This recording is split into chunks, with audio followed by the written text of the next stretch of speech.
Adesso parliamo di fumetti perché Dago torna in Sardegna con l'avventura, scusate, Il tesoro di Barbarossa, a scriverla lo sceneggiatore sassarese Gianluca Piredda.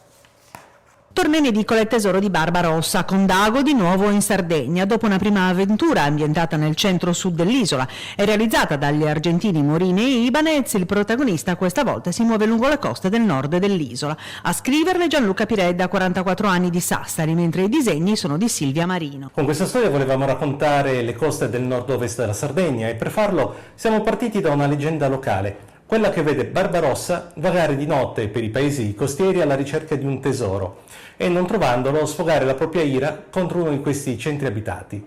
In questa storia Dago si muove per Sassari, Porto Torres, vediamo la spiaggia di Balai, all'Asinara, dove conosciamo un giovanissimo Asanaga, per poi assistere alla distruzione di Olmedo, realmente avvenuta in quegli anni.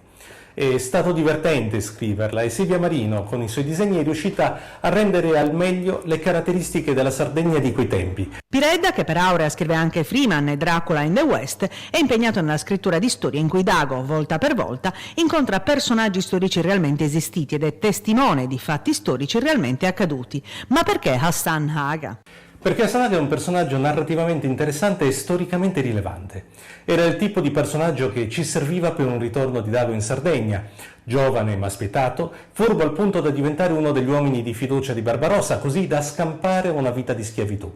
E si racconta che fosse tanto bello quanto intelligente, tant'è che riuscì a diventare il terzo re di Algeri.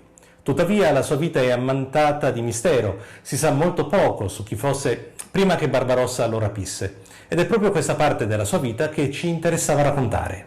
Dago, creato dal sudamericano Robin Hood nel 1980, oggi compie 40 anni ed è uno dei personaggi più amati in Italia e in Argentina, al punto che il Paraguay gli ha persino dedicato un francobollo. Ed è dagli anni 80 una delle colonne del settimanale Lancio Story. Quelle in Dago tutto colore numero 80 sono 3 storie ispirate a fatti reali che appartengono a quella linea che l'editoriale Aurea ama definire attrazione italiana. Un modo per parlare del nostro paese, delle sue regioni, della storia, delle tradizioni e dei personaggi che hanno caratterizzato il loro tempo.